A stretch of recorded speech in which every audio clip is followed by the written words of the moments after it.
All right, thank you so much. Okay, thank you. I'm sorry to have interrupted you. Thank you. Of course, totally understand. Thanks for jumping in. So now that we're live, I'd like to welcome everyone to our meeting this evening, where we're doing an overview of the social and emotional strategic plan for the Greenburgh Central School District. And we're kind of jumping in midstream, but I'll just quickly kind of review the timeline that the committee that we had just referenced is going to be focused on. So the initial focus is going to be to complete our building level audits, and then looking at the current things that we're doing across the district and ways that we would be able to scale and fully maximize the things that are working well. Some of those things, as I mentioned a moment ago, are in parentheses there. By the end of March, we're going to be having our committee fully established, and we'll have our committee meetings. We're in the process right now of developing the committee and just collaborating and connecting with people and identifying good individuals who are really focused on SEL and have it, and not viewing their participation in the committee as something that would be an add-on to their current workload, but really where their heart lies in this work. And that's kind of, I would say, a guiding compass for like participation on the committee. We want to have a strong representation of stakeholders across, across our staff, across departments, across buildings, and that's obviously going to be a big part of what we are looking to do as well. But the people that are looking to join this work are people who I would say would be like the racehorses for SEL, the ones that are kind of passionate about the work, and that's going to obviously be helpful because as we look to start to implement various different solutions moving forward, we're going to have to lean on our committee, bringing it back to the buildings. And that's why you really want to get those people that are truly passionate about the work to kind of join with us at this early juncture. And then by the end of the school year, say, those SEL standards that I discussed earlier are going to be developed. And this is just having something that we can take ownership over. So this is something that there, again, like I mentioned, there are a lot of examples of SEL standards. The state had issued, has clearly articulated some as well. We'll be leaning on all of that existing body of research and work to be able to pull from that our unique learning standards that we'll be focused on in district, expanding the visibility. I mentioned the website, and then looking, to the future 22, 23 and beyond, looking to get, anchor SEL programs. There's been some discussion about things like Second Step and Ruler, and these are major programs that we're aware of that currently the district does not have. We'll be looking at all of those options, but then, like to Dr. Macaluso's earlier point, just having Ruler, for example, which a lot of districts in this region have, does not mean that you're necessarily doing SEL to its maximum potential. It is a piece of a much larger puzzle underneath an umbrella that would include a multitude of strategic partnerships, solutions, and interventions, programs, and professional development to really have this work to its fullest potential for our students. So we'll be identifying those PD opportunities for staff.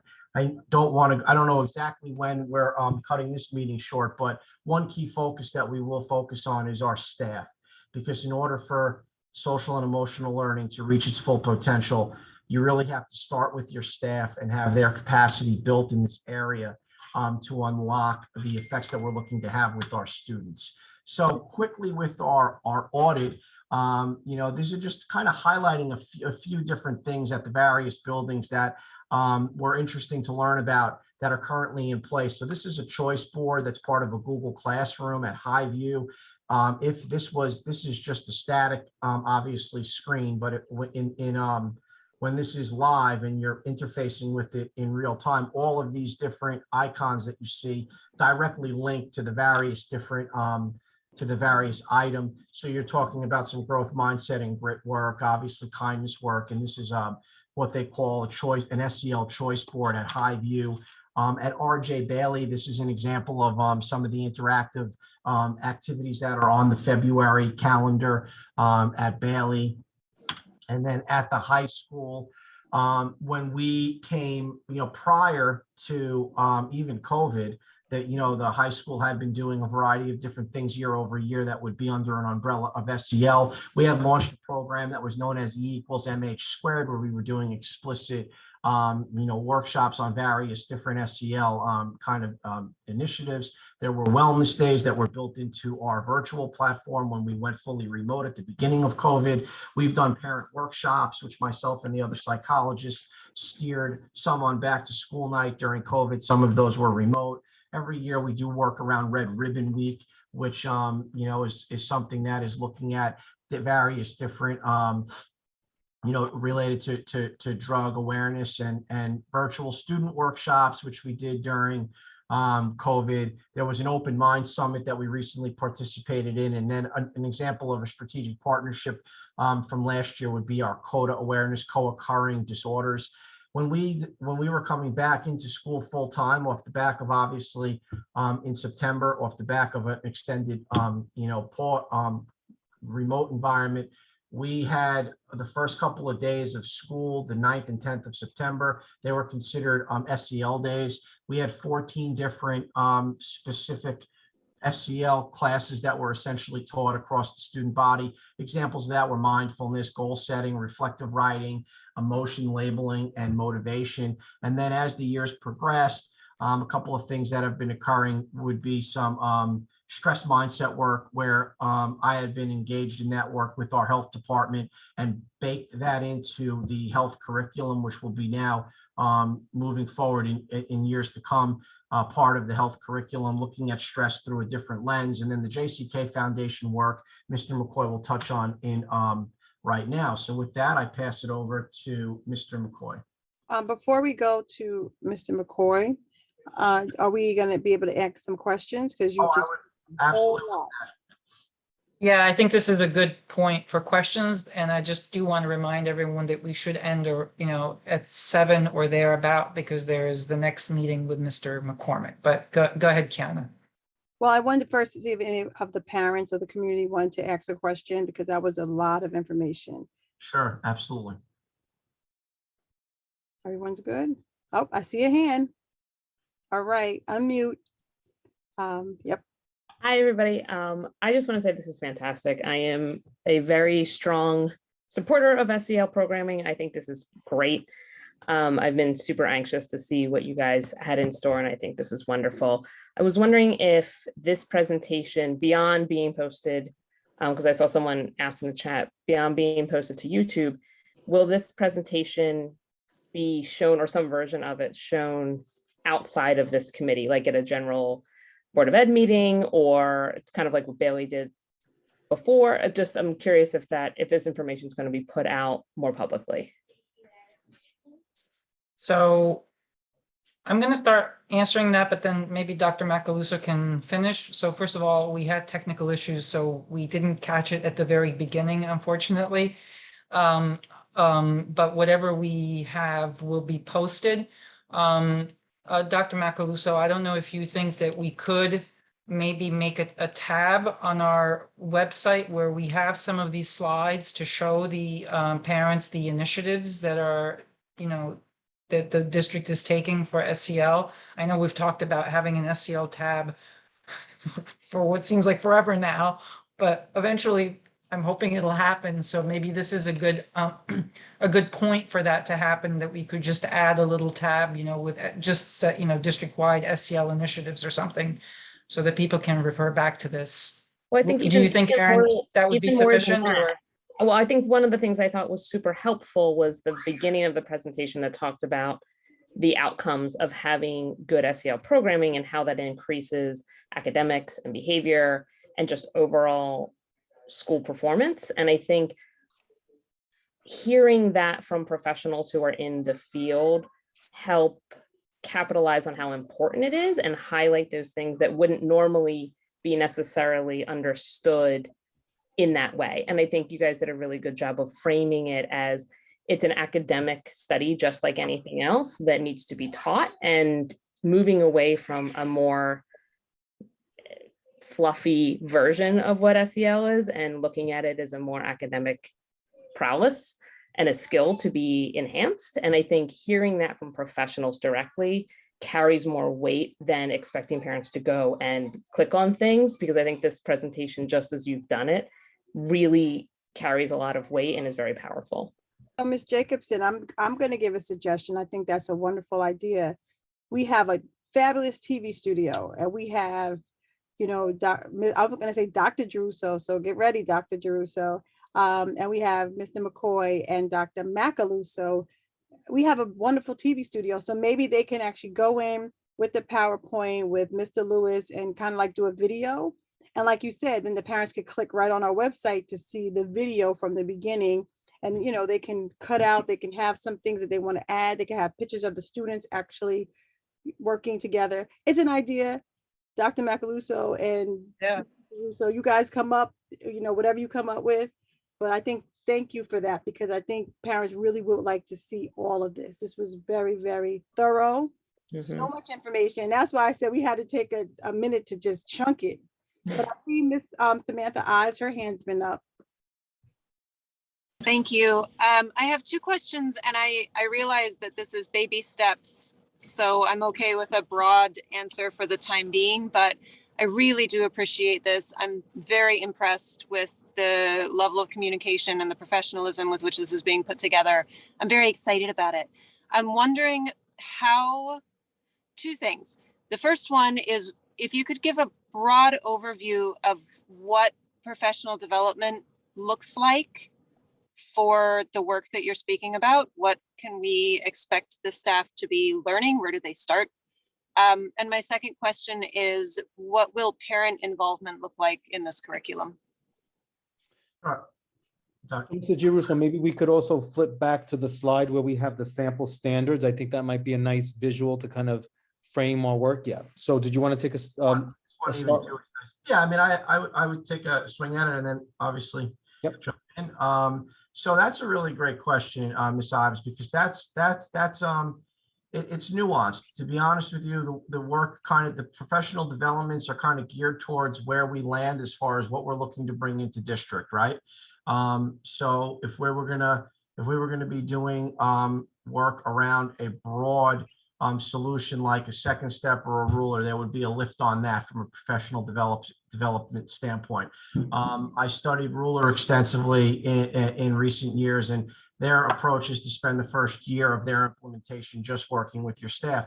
It kind of accentuates the need to focus on your staff and to have your staff's capacity and their understanding of this work be really a paramount part of a district's focus. And honestly speaking, when SEL doesn't work well in places, it's oftentimes because the staff's capacity, that piece was missed or not fully developed. So I guess in a broader stroke, what my promise to this committee would be, and to the community, would just simply be that will be a huge part of what we're focused on. Whatever the solution might be, whatever work we're looking to do, we're going to be able to focus on a tangible capacity building effort behind it to the best we can. We all know the various constraints we operate within, so we have our designated times and opportunities, but I think moving forward we would expect to see this be really at the heartbeat of what we're doing from a PD standpoint. So just to add to what Mr. Giruso was mentioning, so for example, another thing that would be an eventual component of the professional development for our adult staff is we take a look at this framework, for example, social awareness. I know the text is a little bit small when you look at it, but when you glance over it, you can kind of see some key words that really would address our ongoing efforts in the district to look at diversity, equity, and inclusion, culturally responsive education. So again, using that as a component of the professional development for our adults, how do we help students recognize self? How do we help students recognize the viewpoints and the experiences of others? And how do we appreciate diversity? How do we appreciate differences? And how do we use those things as ways of coping with situations that we might be uncomfortable with later on? So using that as an example. Another piece that I wanted to add with the professional development piece is if you take a look at some of these items as well from the SEL standards, they start to resonate when we look at our community, in that many of these things overlay with the IB learner profiles. And so, one of the things that some of our schools do to help build SEL is really focus on those monthly IB learner profiles that you see in the calendar, recognizing that we are caring, recognizing that we are self-aware. So that's another piece of the professional development that would be embedded with this. And I know Trustee Thomas, I think, has his hand raised. I'm trying to look at the screen. And He does. Thomas, you can go. Yeah, just a really quick question, and this is it relates to the fact that we are trying to do things, now, not waiting until the whole plan is together. My question is the rap room still at Woodlands? It's something that when I was there, we used to have, and it was just a place where sometimes when you need to cool off, or it was a place that people got to go. I say we because I had to go too. In order to just calm down, and there was somebody there to talk to generally, and it was it was something that was I know that a lot of people spent a good deal of time in there, and it helped them to realize and recognize how they could handle certain situations better in the future. So is that something that's still part of Woodlands? And if not, is it being considered in the midst of how we operate these plans? I think, Trustee Thomas, I'm sorry. no, I was going to say, I think Dr. Macaluso has to know more a little bit about the rap room. And I don't know if Jeruso, do you know about the rap room? Oh yeah, I've heard a lot about it. I understand a little bit from just my I think it was actually in the area that we're in right now, the 211. Was. Yep. So I mean, Trustee Thomas, to answer your question, that particular delivery model, I would say is not exactly in place as the way that you might know it from the rap room, of prior years. And absolutely, it would be something that we would be looking to, build upon something similar.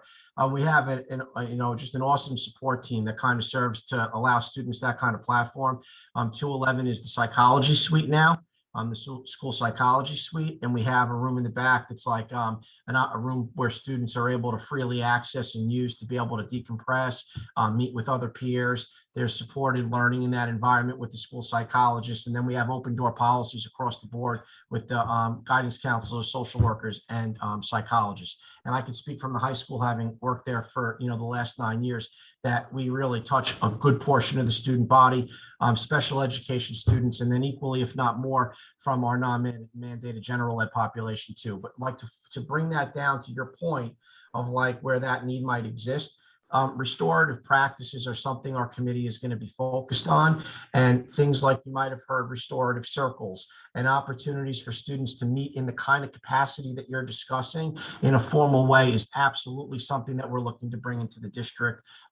Through my program at Manhattanville, I have a colleague who is working on Long Island in a district doing some fantastic work around restorative practices. And I have a meeting with her next week to kind of get an understanding of her framework, how she brought it to her district, and we'll be building off of that and connecting with also BOCES. I've had conversations with them related to their restorative practice training. So we're certainly looking to kind of make that a more formal offering moving forward. Thank you. And I did see our PTA district president, Ms. Davis. Did you want to say something? And I see Ms. McGee had her hand up, so I'm not sure. Ms. Pamela Davis, did you want to? Yes, I'm sorry. Yes, I'm sorry. I was just curious, and I really do love this presentation. It's amazing. I'm just curious. Now, you talked about having to present it to staff and for staff to be trained as well. And I'm just curious because as we're planning, we're not just planning for now, but we're planning for our future. Do you see this just in your or anybody in the educational field? Do you see this as something that is being presented as curriculum, even at the college level or the teacher certification level? So as we are bringing on new teachers down the future, that this is something that has been a part of their curriculum? Is this something that we are seeing in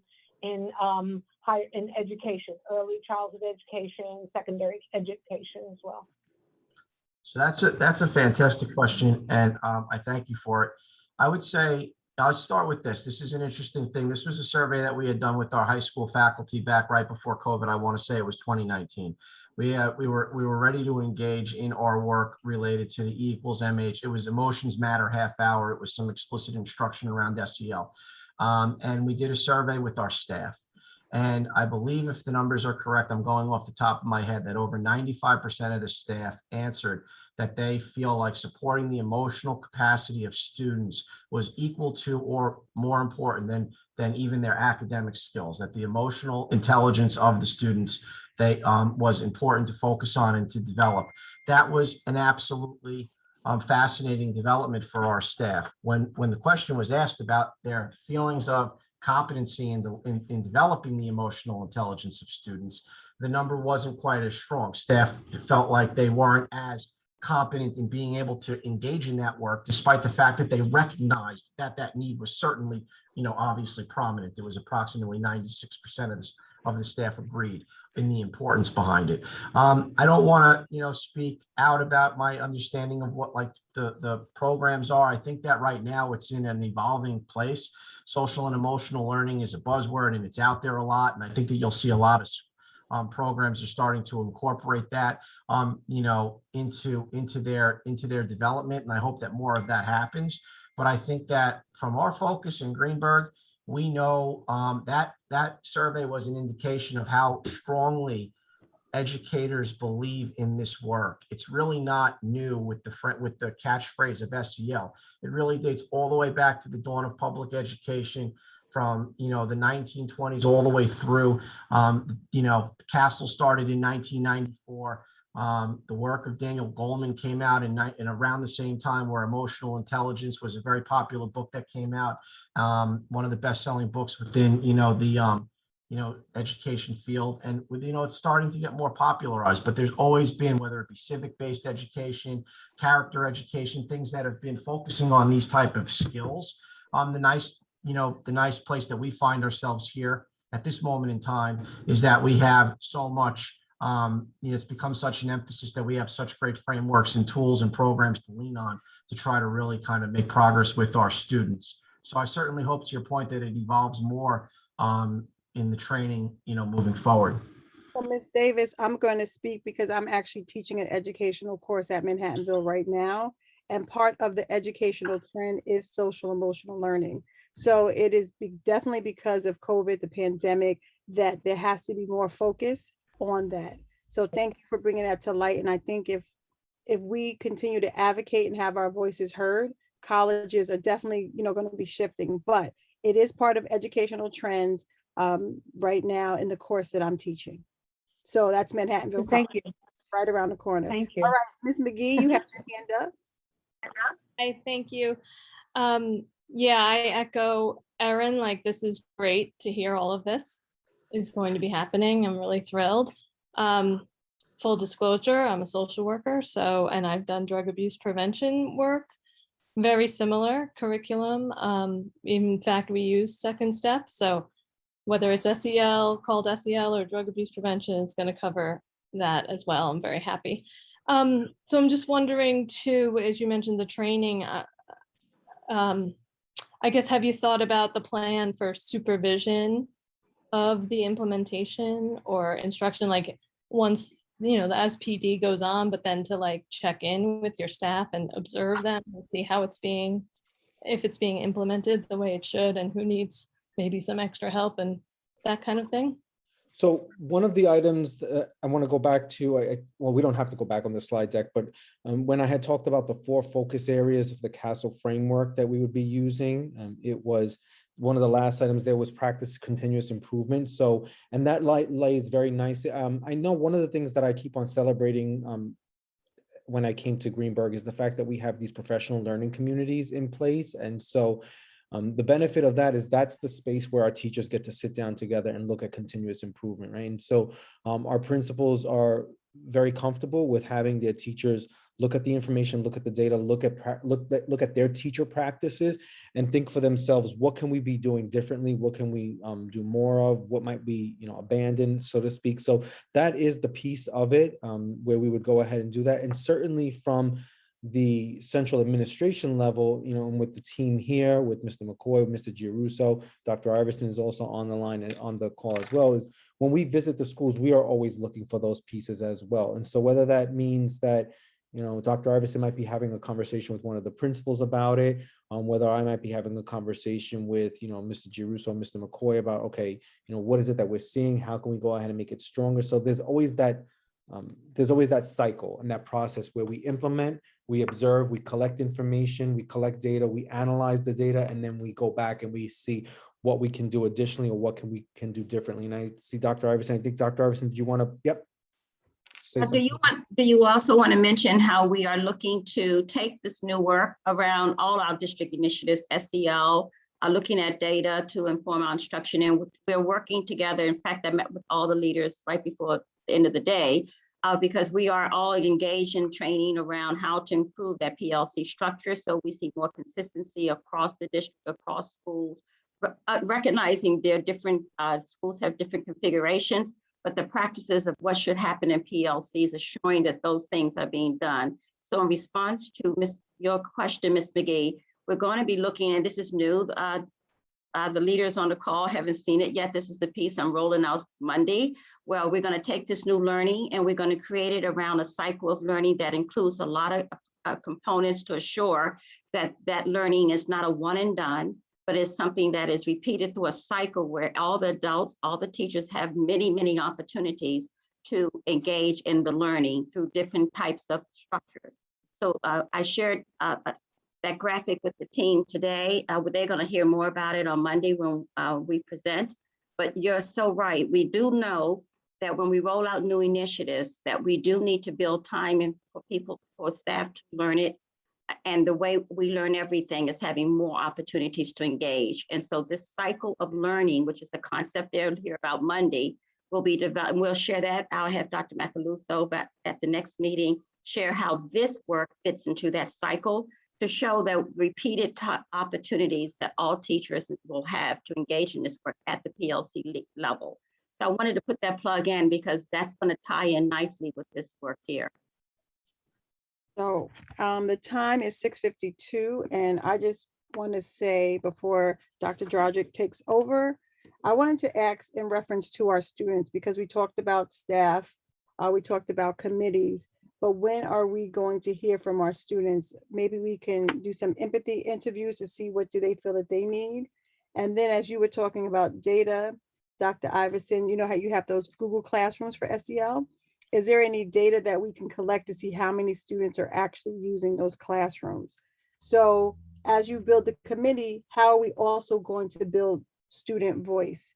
So that's something I want to raise, but I'm not going to ask for an answer because it's 6:52, and I'm going to turn it over to Dr. Drogic. Thank you. You were doing great, Kiana. So yeah, we do want to try to end on time. So I think next up was Mr. McCoy. So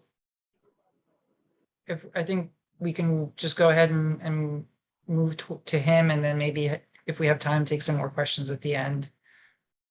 Sure. Thank you so much. Again, I just want to reiterate what Nick said is that I'm very excited about this. Is being on this committee and steering this SEL throughout our district. We began a partnership with the JCK Foundation, which is a local. They're out of Dobbs Ferry, and I'll just give a brief history about the program. There's a gentleman who had mental illness and actually committed suicide about 10 years ago. And his friend started a foundation. So we joined partnerships with them thanks to Mr. Giarusso. And they're going to be coming into our health classes next week. They're going to be pushing into our health classes, two health classes, 2 sessions with their health classes and talking about mental health. Last night we did a parent workshop for the parents that are in those health classes. And it was tremendous. We were on there for 90 minutes and it just blew me away of the energy that these people have. 2 of them were friends with this gentleman. Others have just joined as the years have gone on. And I'm very excited for our students to hear their story. And just like Trustee Washington was asking about when we're going to hear student voices, a part of their presentation next week is listening to our students and seeing where they are and trying to discuss and talk with them. One of the things that I'm fortunate enough is that I get to see our students outside of school, after school, on weekends, and get to know them and discuss it with them. And then also visiting the elementary schools and talking to the students, in phys ed and health classes. I'll go through this quick because I know where our time is. The JC program started they were visiting schools, and when they started out visiting about 6 or 7 schools per year. There are over about 30 schools that they visit now and introduce their program. This slide here is a brochure that they put together for our students, and we sent it out to our parents, where next week, February 8th, 9th, 10th, and 11th, they'll be pushing into our classrooms. I started today to put a tab on my athletic website for SEL, which will have the YouTube video of their presentation last night, so that other parents can view it. There also will be on there, they gave me access to their story of where their program started and how this foundation has evolved over the years. You can click next slide, Nick. And it just, I'm trying to go really quickly, but this program that Nick introduced me to, and getting to know John and Kate and the rest of them is an absolute, I think, great opportunity for the Greenburgh School District, not only for our 7th through 12th students, but we also discussed yesterday before as how can we implement it into our elementary school. Obviously, the topic is very harsh. So, 7th grade will be where we get as far as we can go down, but we talked about how we can implement the topics down to our elementary level. And that's something that we want to discuss for the years coming of how we can bring this program down there and discuss it with those students.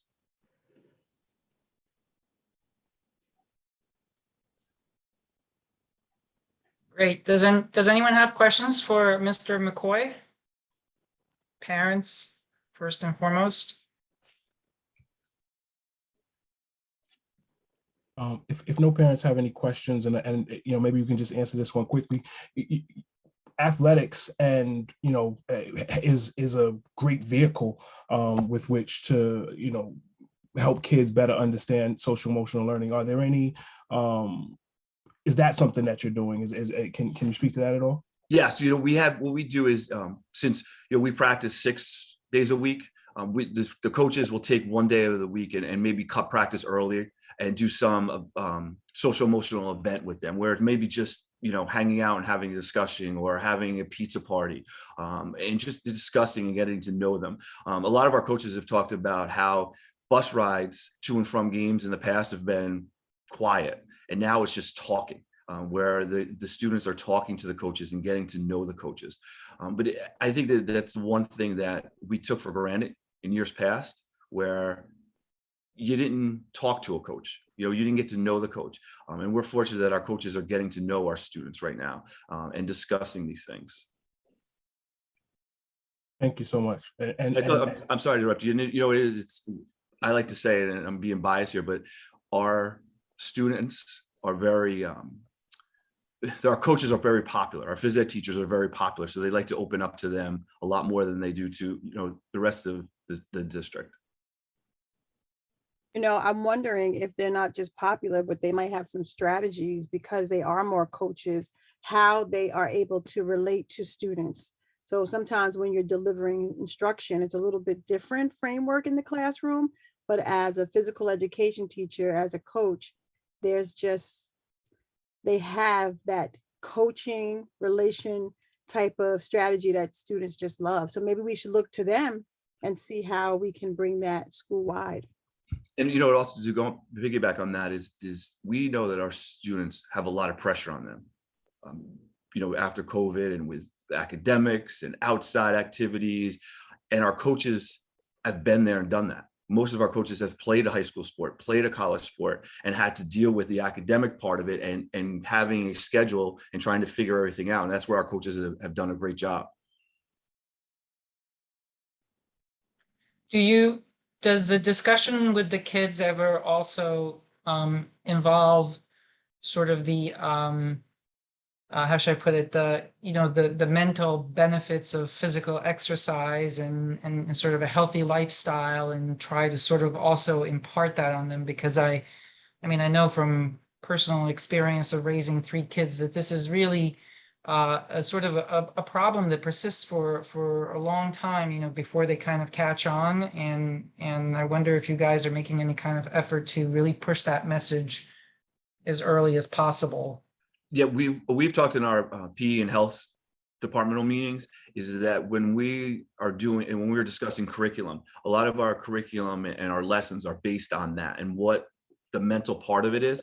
And the mental part of it is not just going out there and playing a sport and dealing with sport, but what are the benefits of it, and how these lifetime activities are going to benefit you once you get out of high school. And that's what mostly our high school curriculum is based on, but it starts in the kindergarten level. You know, we always talked when I was at Jackson for 10 years, my curriculum was, what can you do outside of the gym? You know, jump rope and things that are, you know, inexpensive, you can just go outside and do. And that's what we missed now. When we were all kids, you know, we go to the corner and we play, or kids don't do that anymore. And that's what we try to base that on and use that in our curriculum now. And especially we use it in health too. Excellent.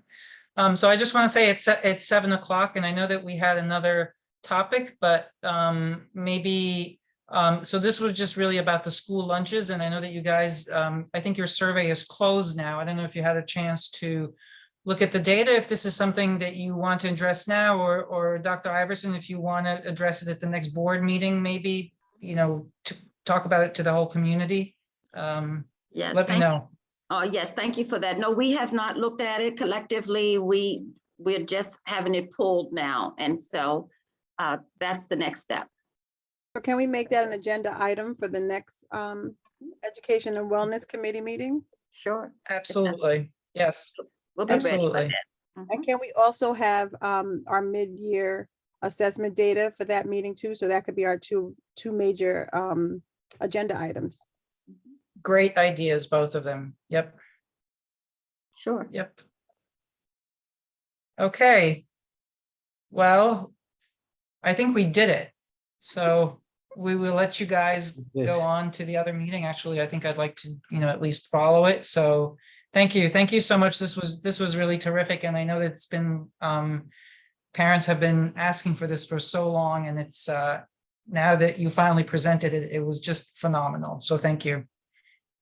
Thank you. Thank you. Thank you, everyone, for participating, for joining. Have a fabulous evening. Everyone, Thank you, have a Dr. great night. Macaluso, for Take being the care. host. Bye-bye. Bye-bye.